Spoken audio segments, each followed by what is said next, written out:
പൂച്ച പെറ്റുകിടക്കുന്ന ഖജനാവാണ് ഞങ്ങളിലേക്ക് കൈമാറുന്നത് ആണല്ലോ. ആ ഖജനാവിനെ ശക്തമായ സാമ്പത്തിക നടപടികളിലൂടെ. ഹായ് കൂട്ടുകാരെ, അപ്പൊ പൂച്ച പെറ്റുകിടക്കുന്ന ഖജനാവാണെന്ന് മുഖ്യമന്ത്രി VD സതീശൻ സാർ.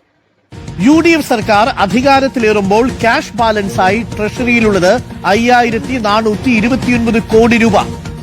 മികച്ച ഫിനാൻസ് മാനേജ്മെന്റിലൂടെ, ആസൂത്രണ മികവാർന്ന നികുതി ഭരണത്തിലൂടെ ഖജനാവിന്റെ ചോർച്ച അടച്ച് പുതിയ കണക്കുകൾ വരുന്നു. പൂച്ച പെറ്റുകിടക്കുന്ന ഖജനാവിൽ 5200 കോടിയിലധികം രൂപയുടെ നിക്ഷേപം വന്നിരിക്കുന്നു. എന്റെ പൊന്നെ, ഈ പണം പെറ്റി വരുന്ന പൂച്ച, ഇത്രയും പൂച്ച പെറ്റ് കൂട്ടി, അതായത് ഖജനാവ് നിറച്ചിരിക്കുന്ന ഒരു പൂച്ച, അല്ലാത്തൊരു മാന്ത്രിക പൂച്ച തന്നെ. കൃത്യമായ കണക്ക് ഇപ്പോൾ പുറത്തു വരുന്നുണ്ട്. വിവരാവകാശ നിയമപ്രകാരം അപേക്ഷിച്ച ചോദ്യത്തിനുള്ള മറുപടിയായി പറയുന്നു 5429 കോടി രൂപ സംസ്ഥാന സർക്കാരിന് ക്യാഷ് ബാലൻസ് ആയിട്ട് തന്നെയുണ്ട്. സമ്പദ് വ്യവസ്ഥയെ ഉത്തേജിപ്പിച്ച് പൂച്ച പെറ്റികിടക്കുന്ന ഖജനാവ് ഞങ്ങൾ നിറയ്ക്കും. സംശയമൊന്നും വേണ്ട. റിസൾട്ട് ഉണ്ടാകും. അല്ലല്ല, അതൊക്കെ ഇതിന്റെ കൂടെ നടന്നു പോകും. റിസൾട്ട് ഉണ്ടാവും.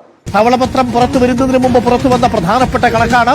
ഇത് നിഷേധിക്കാൻ ഇനി ധവളപത്രത്തിന് കഴിയില്ല എന്നതാണ് യാഥാർത്ഥ്യം, അല്ലേ ഹരി? വിവരാവകാശ നിയമപ്രകാരം 5429 കോടി രൂപ ഖജനാവിലുണ്ട് എന്നാണ് പറയുന്നത്. അപ്പൊ മുൻ സർക്കാർ ഇത്രയും രൂപ ബാക്കി വെച്ചിട്ടാണ് ഇറങ്ങിപ്പോയത്.